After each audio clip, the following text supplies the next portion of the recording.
Hello students, मैं doctor सीमा चौधरी। आज इस सेशन में हम 1526 ईस्वी तक के मध्यकालीन भारतीय इतिहास को जानने के स्रोतों के अंतर्गत पुरातात्विक स्रोतों यानी आर्कियोलॉजिकल सोर्सेज को डिस्कस करेंगे। स्टूडेंट्स, ये इस टॉपिक का थर्ड और लास्ट पार्ट है।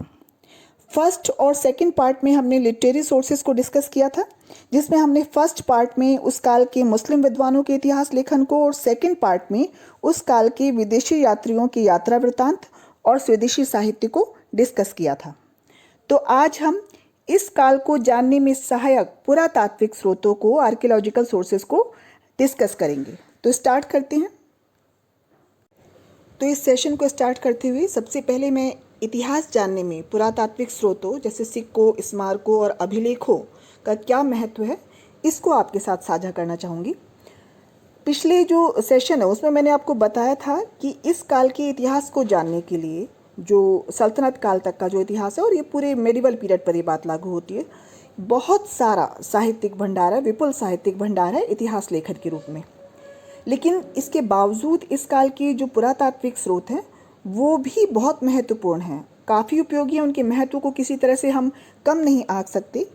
ये जो पुरातात्विक स्रोत हैं जो सिक्कों के रूप में और स्मारकों के रूप में विशेष रूप से दिखाई देते हैं, तो ये बहुत महत्वपूर्ण हो जाते हैं। जो इतिहास लेखन जो है, जो विद्वानों ने जो लिखा है, साहित्य लेखन किया है, तो उन घटनाओं की ऑथेंटिसिटी को, उनकी विश्वसनीयता को परखने के लिए और बहुत सारी जो अन्य जो जानकारियाँ हैं उनको भी प्राप्त करने के लिए।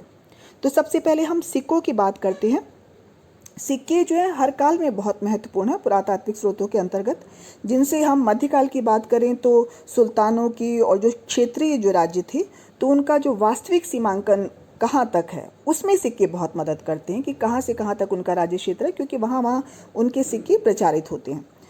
और इसके अलावा वो राजनीतिक इतिहास की बात करें तो वो तारीखों को निर्धारित करने में बहुत महत्वपूर्ण है। उसमें लिखा रहता है, सिक्कों में पीरियड लिखा रहता है। कोई नई जगह अगर कोई जहाँ पर उन्होंने विजिट किया या अपना शासन स्थापित किया है, तो वहाँ पर वो सिक्के चलाते हैं। तो तारीखों का बहुत पता चलता है उनको निर्धारित करने में सिक्कों से। तो इस दृष्टि से बहुत ज़्यादा उपयोगी हो जाते हैं। इसके अलावा सिक्कों में जो कुछ लिखा होता है और जो कुछ अंकित होता है, कोई उपाधि, कोई आकृति, वस्तु, उनसे और सिक्कों की धातु, सिक्कों की क्वालिटी, उनमें अंकित भाषा, तो उन सब से उस काल की राजनैतिक, सामाजिक, आर्थिक, सांस्कृतिक दशा का भी पता चलता है। अब हम बात करते हैं स्मारकों की। मध्यकाल के जो मॉन्यूमेंट्स हैं उनकी बात करते हैं। तो स्मारक जो है उनसे भी उन शासकों के, उन दिल्ली सल्तनत के सुल्तानों के सांस्कृतिक रुझान का, उनकी आर्थिक स्थिति का, उनके विचारों का और उनकी जो बहुत सारी उपलब्धियां हैं, उन कितनी मजबूत स्थिति में था उनका जो राज्य था, साम्राज्य था, तो उन सब का पता चलता है।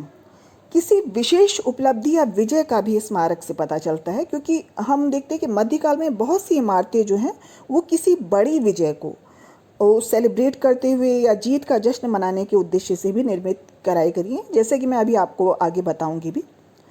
अब अभिलेखों की बात करते हैं तो अभिलेख जो है मुस्लिम शासन को या सुल्तानों के शासन को जानने की दृष्टि से उतने वहाँ पर अभिलेख नहीं दिखाई देते इतने।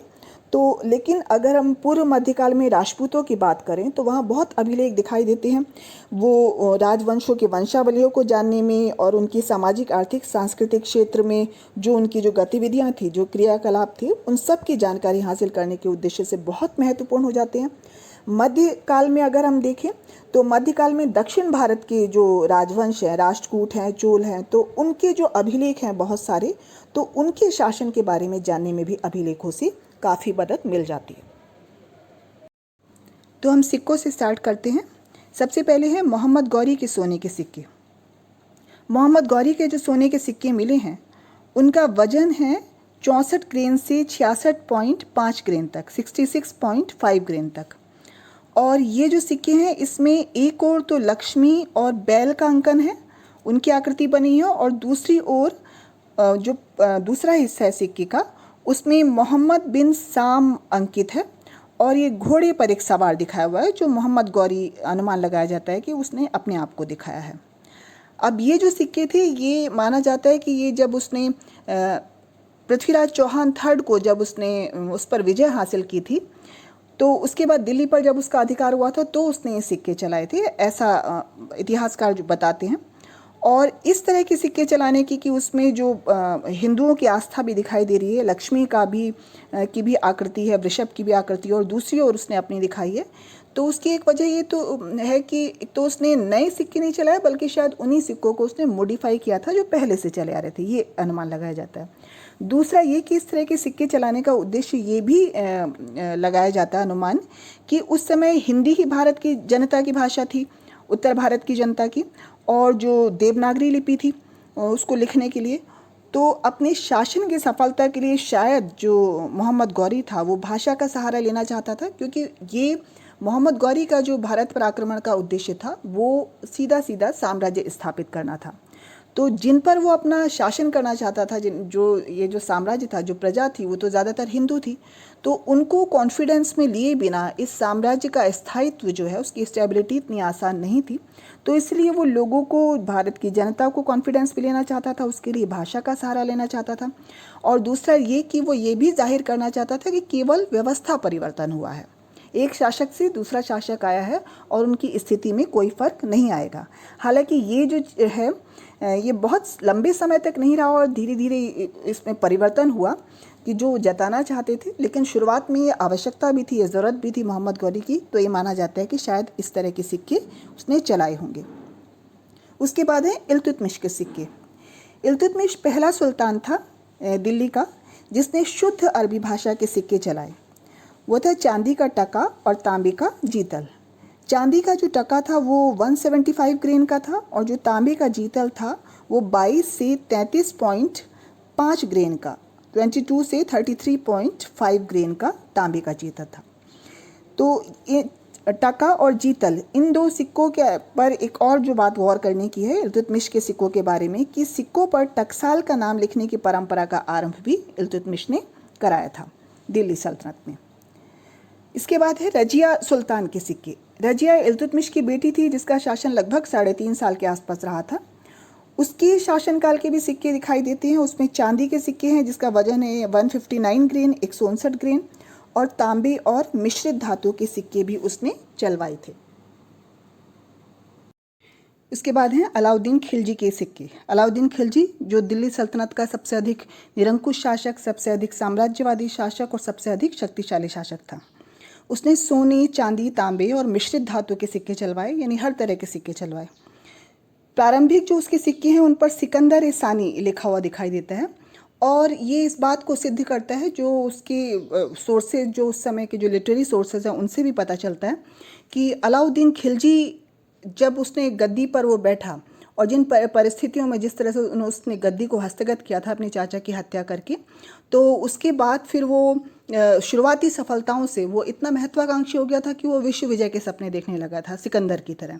तो इसीलिए उसने सिकंदर ए सानी अपने आप को कहा था, और उस तरह के शुरुआती जो सिक्के हैं तो उस पर सिकंदर ए सानी उसने लिखवाया, और वो सिक्के मिले हैं तो उनसे पता चलता है कि ये बात सच थी कि वो वास्तव में उसने ऐसा ख्वाब देखा। हालांकि उसे जल्दी ही समझ में आ गया और उसने जो इसकी योजना थी विश्व विजय की उसका त्याग कर दिया था। इसके बाद है मोहम्मद बिन तुगलक। मोहम्मद बिन तुगलक जो दिल्ली सल्तनत का सबसे अधिक विवादास्पद शासक जिसको कह सकते हैं, सबसे अधिक विद्वान जो सुल्तान था वो मोहम्मद तुगलक था, और उसका जो शासन है वो टोकन करेंसी के इंट्रोडक्शन की दृष्टि से भी वो जाना जाता है। सांकेतिक मुद्रा का जो आरंभ है, जो चलन है, वो सबसे पहले जिसने कराया था और वो था मोहम्मद बिन तुगलक। तो दूसरा ये कि सबसे पहले सिक्कों पर कलमा मोहम्मद बिन तुगलक ने खुदवाया था। दो तरह के मोहम्मद बिन तुगलक ने सिक्के चलाए थे, एक तो दिनार जो सोने का सिक्का था, दिनार नाम का सिक्का, और दूसरा था चांदी का 140 ग्रेन का अदली सिक्का, ADLI या ADL भी स्पेलिंग है, तो वो सिक्का उसने चलवाया था चांदी का। इसके अलावा कुछ और भी चांदी के सिक्के उसने चलाए थे मोहम्मद बिन तुगलक ने।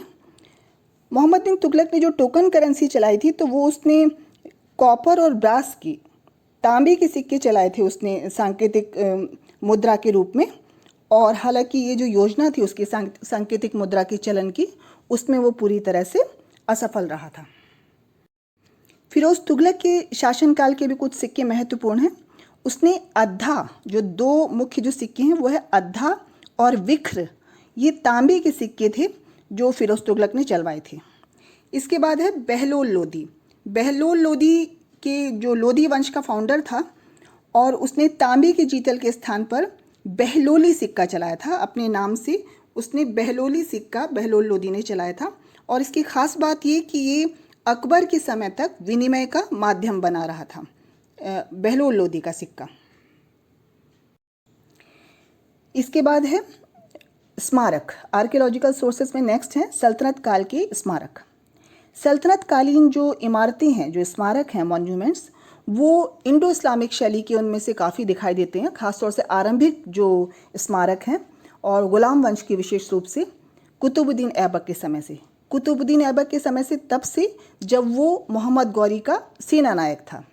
तो और उसकी जो वजह है, ऐसा नहीं है कि उन्होंने जानबूझकर हिंदू और इस्लामी स्थापत्य कला का मिश्रण किया और एक सही इरादे के साथ किया, लेकिन उसकी वजह ये थी कि इनमें से जो अधिकांश जो इमारतें हैं वो जो जिनमें ये हिंद इस्लामी स्थापत्य कला का मिश्रण दिखाई देता है, तो पहले की जो शासकों के द्वारा और जो हिंदू शासकों के द्वारा या किसी व्यक्ति के द्वारा जो बनाई हुई इमारतें थी, उनको तोड़कर इन इमारतों का निर्माण कराया गया, जिसमें मस्जिद भी हैं, जिसमें ज़्यादातर मस्जिदें हैं, जिसमें मीनार है, जिसमें और भी इमारतें हैं, तो उनको तोड़कर ये बनाई गई, जिसमें मकबरे भी हैं। इसमें अब पहली जो इमारत है वो है 2.5 दिन का झोपड़ा। ये कुतुबुद्दीन ऐबक के समय के जो स्मारक हैं उनको मैं बता रही हूँ, जिनमें पहला है 2.5 दिन का झोपड़ा जो अजमेर में है और ये एक मस्जिद है। इसका निर्माण पहले से विद्यमान संस्कृत पाठशाला को तोड़कर मोहम्मद गौरी के आदेश पर उसके सेना नायक कुतुबुद्दीन ऐबक ने तराइन के दूसरे युद्ध यानी 1192 के बाद कराया था, ऐसा माना जाता है। और ये कहा जाता है कि ये जो संस्कृत पाठशाला थी इससे पहले, जिसे तोड़कर इस मस्जिद का निर्माण कराया गया, ये जो चौहान शासक था विग्रहराज फोर्थ, जिसका जब मैंने जो साहित्यिक जो स्रोतों को, लिटरेरी सोर्सेज को जब डिस्कस किया था, तो ये नाम आए हैं, कई नामों से आप वाकिफ़ हो जाएंगे।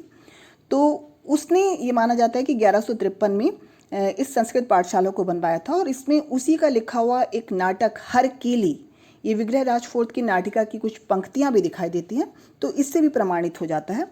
तो उसको तोड़कर 2.5 दिन का झोपड़ा मस्जिद का निर्माण कुतुबुद्दीन ऐबक ने कराया था। नेक्स्ट जो उसकी जो 2 इमारतें हैं, कुतुब मीनार और कुव्वत उल इस्लाम मस्जिद, ये दोनों हैं दिल्ली में। दिल्ली 7 दिल्ली जो हमें दिखाई देती हैं मेडिवल पीरियड में, उसमें से पहली दिल्ली जो मानी जाती है वो किलाए राय पिथौरा करके मानी जाती है। वहाँ पर, मतलब उस जगह पर पहली दिल्ली का निर्माण कराया गया था और उसका श्रेय कुतुबुद्दीन ऐबक को दिया जाता है। तो ज़्यादातर उसी इलाके में इमारत दिल्ली की जो दिखाई देती हैं, कुतुब मीनार और कुव्वतुल जो मस्जिद है वो भी उसी उसमें दिखाई देती हैं, दिल्ली की जो ये दिल्ली पहली दिल्ली है उसी क्षेत्र में। कुतुब मीनार जो है वो दिल्ली से 12 मील दूर मेहरौली में स्थित है। आज की दृष्टि से वो 12 मील दूर मेहरौली में स्थित है और इसका जो निर्माण है वो ख्वाजा कुतुबुद्दीन बख्तियार काकी, इनके सम्मान में कुतुबुद्दीन ऐबक ने करवाया था कुतुब मीनार का निर्माण। ये जो ख्वाजा कुतुबुद्दीन बख्तियार काकी थे, ये चिश्ती सिलसिले के सूफी संत थे और ये माना जाता है कि इल्तुतमिश के समय में आए थे। हालांकि कुछ इतिहासकार ये मानते हैं कि कुतुबुद्दीन ऐबक और इल्तुतमिश दोनों ही इनका बहुत सम्मान करते थे। बहरहाल जो बहुत सारे जो इसके नाम के पीछे जो वजह बताई जाती हैं कुतुब नाम के पीछे, तो उसमें सबसे बड़ी यही है कि ये कुतुबुद्दीन बख्तियार काकी की पुण्य स्मृति में, उनके सम्मान में, उनकी याद में इसको बनाया गया था। इस कुतुब मीनार के बारे में जो जानकारी है, ये भी एक पुरानी जो हिंदू इमारत है उसको तोड़ कर बनाई गई और ये चंद्रगुप्त विक्रमादित्य, इनके समय में जो गुप्त वंश के शासक थे और जिनको महानतम शासक भी कह सकते हैं गुप्त वंश का, तो इसका जो नाम है यहाँ पर, ये जो स्तंभ था ये, और उस स्तंभ को ही कुतुब मीनार में कन्वर्ट किया गया। तो ये विष्णु स्तंभ था और ये एक तरह की वेदशाला थी। तो इसको उस समय के जो बहुत बड़े जो खगोल शास्त्री थे वराह मिहिर, उन्होंने इसको बनाया था वेदशाला को, और फिर उस पर कुतुब मीनार का निर्माण कराया गया। कुतुबुद्दीन ऐबक ने कुतुब मीनार की शुरुआत कराई थी, लेकिन बाद उसकी मृत्यु हो गई थी, तो वो उसका केवल आधार ही तैयार करवा पाया था और फिर अचानक से चौगोन खेलते हुए उसकी मृत्यु हो गई थी। तो जो पहला जो मंजिल है, एक तरह से जो आधार है, वो कुतुबुद्दीन ऐबक ने उसका निर्माण कराया और फिर उसके बाद इल्तुतमिश ने इसकी 3 मंजिल तक बढ़ाया। तो आगे की 3 मंजिल जो हैं वो इल्तुतमिश ने बनवाई और फिर फिरोज शाह तुगलक ने इसकी 5वीं और आखिरी मंजिल का निर्माण फिरोज शाह तुगलक ने कराया था। जो नेक्स्ट है वो है कुव्वत उल इस्लाम मस्जिद या कुतुब मस्जिद। ये भी कुतुब मीनार का जो परिसर है उसी में ही है। उसमें 2 मस्जिदें हैं। कुतुब मीनार परिसर में 2 मस्जिद है, जिनमें से जो प्रमुख मस्जिद है वो है कुव्वत उल इस्लाम मस्जिद या इसका दूसरा नाम है कुतुब मस्जिद। और ये भी वहीं पर ही है, जैसे मैंने बताया कुतुब मीनार परिसर में, तो 12 मील दूर महरौली गांव में स्थित है। और ये इमारत भी पृथ्वीराज चौहान की पराजय के बाद दिल्ली विजय के उपलक्ष्य में इस इमारत को बनाया गया था। आर्कियोलॉजिकल सोर्सेज में अब हम बात करते हैं इल्तुतमिश के समय के स्मारकों की। लेकिन स्टूडेंट्स, उससे पहले मैं आपको 7 दिल्ली का जिक्र कर देती हूँ। 7 दिल्ली नहीं बल्कि ये 8 दिल्ली हैं। 7 दिल्ली मुस्लिम शासकों द्वारा बसाई हुई हैं। दिल्ली के अंतर्गत इन्हें हम शहर कहेंगे, दिल्ली के शहर, 7 शहर भी कह सकते हैं, लेकिन टोटल ये 8 शहर हैं, क्योंकि मुस्लिम शासकों द्वारा 7 दिल्ली की स्थापना कराई गई। एक दिल्ली उससे पहले की है और इन मुस्लिम शासकों की जो 7 दिल्लियां हैं उनमें से 5 जो दिल्ली हैं वो दिल्ली सल्तनत के समय की हैं। तो हम पहली दिल्ली से शुरुआत करते हैं। वो है किला ए राय पिथौरा। और ये पृथ्वीराज चौहान, जो चौहान शासक था, पृथ्वीराज चौहान थर्ड, जिसे लोकप्रिय नाम जिसका राय पिथौरा था, तो उसने इसका निर्माण कराया था। जब चौहानों ने दिल्ली पर अधिकार कर लिया था तो उसके बाद पृथ्वीराज चौहान ने इस किलाए राय पिथौरा से इस किले नुमा दिल्ली का निर्माण कराया था। तो पहली दिल्ली उसी को ही माना जाता है टेक्निकली। जो दूसरी दिल्ली है और किसी मुस्लिम शासक के द्वारा पहली दिल्ली, और वैसे दूसरी दिल्ली वो है महरौली, जिसकी स्थापना किला ए राय पिथौरा के पास ही कुतुबुद्दीन ऐबक ने कराई थी। तो ये जो दिल्लियां हैं ये मुस्लिम जो सुल्तानों द्वारा, और उससे पहले किला राय पिथौरा भी, तो एक किले के रूप में थी। किले के अंदर ही सारी जो इमारतें थी, उसमें मस्जिद भी थी, उसमें टॉम्ब मकबरे भी थे और उसमें मदरसे भी थे, महल भी थे, तो सब कुछ उसी में ही था। तो उस तरह की ये दिल्ली दिखाई देती है। तीसरी जो दिल्ली है वो है सीरी का किला, सीरी फोर्ट। ये अलाउद्दीन खिलजी ने इसका निर्माण कराया था। चौथी दिल्ली है तुगलकाबाद, जिसका निर्माण गयासुद्दीन तुगलक ने कराया था। 5वीं दिल्ली है जहांपनाह, जिसका निर्माण मोहम्मद बिन तुगलक ने कराया था। और 6ठी दिल्ली है फिरोजाबाद, जिसका निर्माण यमुना के किनारे फिरोज शाह तुगलक ने कराया था। इसमें कोटला फिरोज शाह किला भी है। फिर जो 7वीं दिल्ली है वो शेरगाह या पुराना किला के नाम से है, जिसका निर्माण शेर शाह सूरी ने कराया था, जिसके उस किले के अवशेष आज भी दिखाई देते हैं। और उसी के ही पास हुमायूं ने दीन पनाह नगर की स्थापना की थी। तो ये जो 7वीं दिल्ली है इसे पुराना किला भी कहते हैं, और चूंकि उसी के पास ही दीन पनाह की स्थापना हुमायूं ने की थी तो उसे दीन पनाह भी कहते हैं। जो 8वीं दिल्ली है वो है शाहजहानाबाद, जिसकी निर्माण शाहजहां ने कराया था, मुगल बादशाह शाहजहां ने।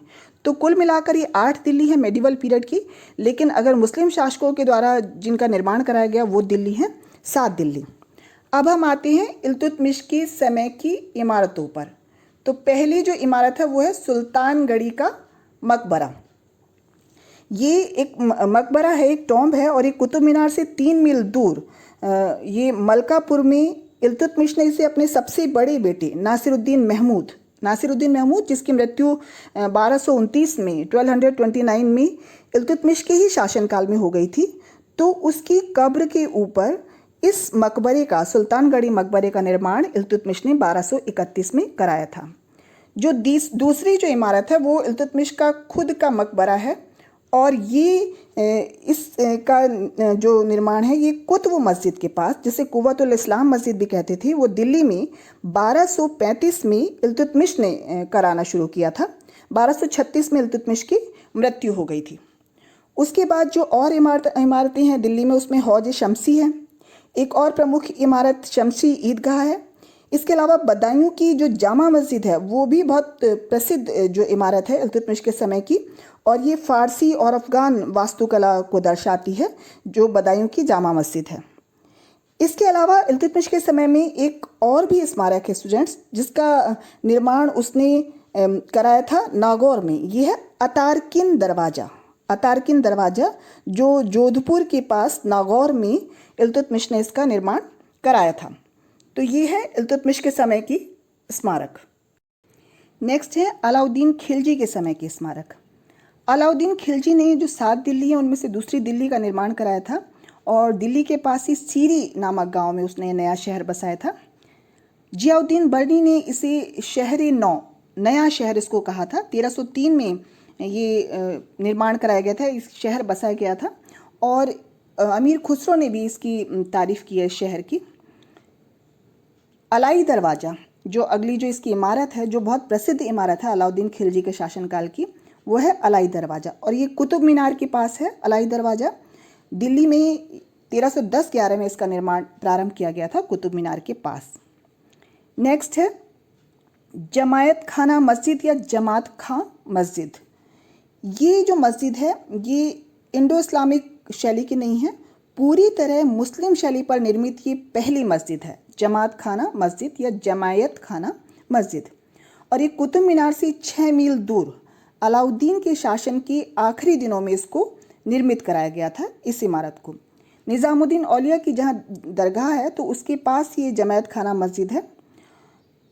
इसने जो अलाउद्दीन खिलजी है उसको हम देखते हैं कि उसका जो महल और जो शहर है वो तो नष्ट हो गया था, लेकिन अलाई दरवाज़ा और जो जमायत खां मस्जिद है वो आज भी उनके जो अवशेष हैं, जो खंडहर हैं, वो आज भी हैं। ये इमारतें आज भी दिखाई देती हैं।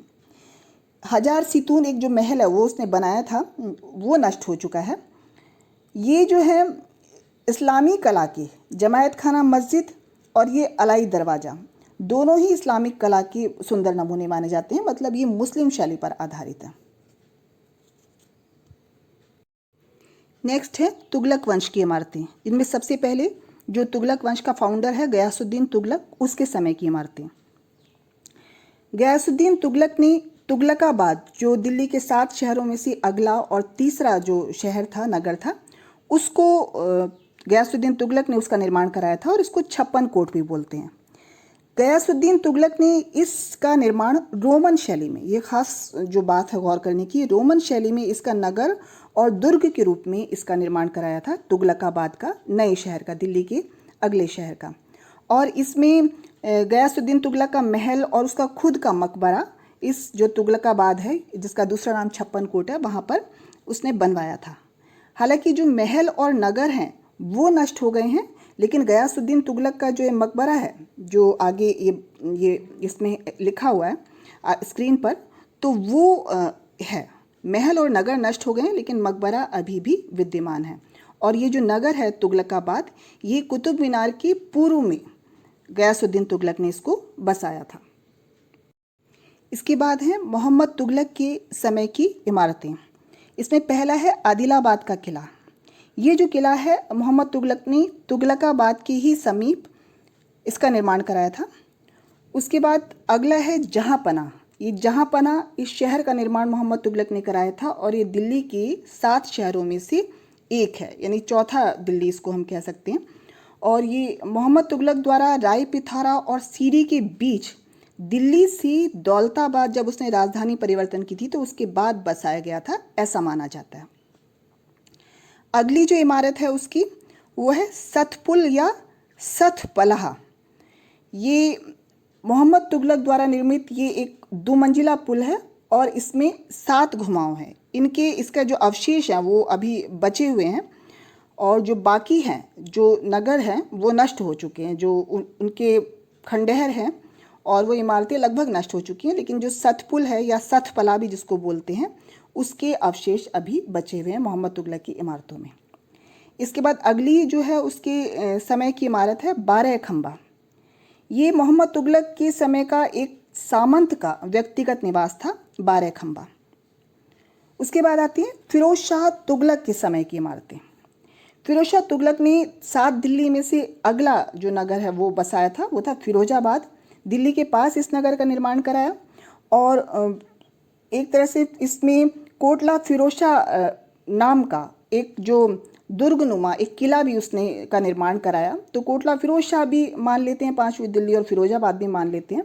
तो फिरोजाबाद में एक किले के रूप में कोटला फिरोज शाह का भी उसने निर्माण कराया था फिरोज तुगलक ने। फिरोज शाह तुगलक ने बहुत सारी इमारतों का निर्माण कराया था, बहुत सा निर्माण कार्य उसने कराया था। हालांकि उसकी जो ज़्यादातर जो इमारतें हैं वो नष्ट हो चुकी हैं। इसके समय की जो कुछ मस्जिदें हैं वो हैं, उनमें एक है जो काली मस्जिद, उसके बाद दूसरी है खिड़की मस्जिद, तीसरी बेगमपुरी मस्जिद और चौथी है कलान मस्जिद। ये सब फिरोज शाह तुगलक के शासनकाल में इनका निर्माण कराया गया था। उसके बाद इसके शासनकाल के मकबरे हैं, जिसमें फिरोज शाह तुगलक का मकबरा है खुद का, उसके बाद कबीरुद्दीन औलिया का मकबरा है और खाने जहां तेलंगानी का भी मकबरा है। नेक्स्ट है सैयद और लोदी वंश के काल की इमारतें। ये दिल्ली सल्तनत के पतन का दौर था। लोदी वंश दिल्ली सल्तनत का आखिरी वंश था।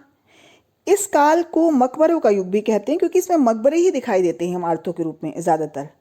स्थापत्य कला की दृष्टि से बहुत उत्कृष्ट कोटि की इमारतें इस काल की नहीं कही जा सकती, लेकिन इतिहास को जानने की दृष्टि से ज़रूर ये इमारतें महत्वपूर्ण हैं। दिल्ली सल्तनत के पतन की स्थिति कहीं ना कहीं इन इमारतों में भी दिखाई देती है। सादगी से ज़्यादा इनमें वीरानियत दिखाई देती है। और इन मकबरों में जो प्रमुख मकबरे हैं वो सैयद और लोदी सुल्तानों के, तो उनके विषय में बता देती हूँ मैं। जिसमें पहला मकबरा है सैयद सुल्तान मुबारक शाह का मकबरा, दूसरा मकबरा है मोहम्मद शाह का मकबरा और तीसरा मकबरा है सिकंदर लोदी का मकबरा, जो लोदी वंश का दूसरा सुल्तान था सिकंदर लोदी। और इस मकबरे का निर्माण उसके बेटे इब्राहिम लोदी ने 1517 में कराया था, अपने पिता के मकबरे का निर्माण। सिकंदर लोदी और मोहम्मद शाह, इन दोनों के मकबरे अष्टभुजाकार हैं, 8 भुजाएं हैं, 8 कोने हैं इनके। सैयद और लोदी काल की दिल्ली के आसपास के जो 7 जो वर्गाकार जो मकबरे हैं उनके विषय में मैं बता देती हूँ। पहला बड़ा खां का गुंबद, दूसरा छोटे खां का गुंबद, तीसरा बड़ा गुंबद, चौथा दादी का गुंबद, पांचवा पौली का गुंबद, छठा शीश गुंबद, सातवां है ताज खां का गुंबद। एक इस काल की जो अन्य प्रमुख इमारत है, वो बहुत महत्वपूर्ण इमारत है, वो है दिल्ली की मोठ मस्जिद। और इसका निर्माण कराया था सिकंदर लोदी के प्रधानमंत्री ने, जो था मियाँ भोइया। सिकंदर लोदी का जो वजीर था मियाँ भोइया, BHOIYA, उसने मोठ मस्जिद का दिल्ली में निर्माण कराया था। तो ये थे पुरातात्विक स्रोत दिल्ली सल्तनत के इतिहास को जानने में सहायक। नेक्स्ट सेशन में हम अगले टॉपिक को डिस्कस करेंगे और वो है भारत में तुर्कों के आक्रमण।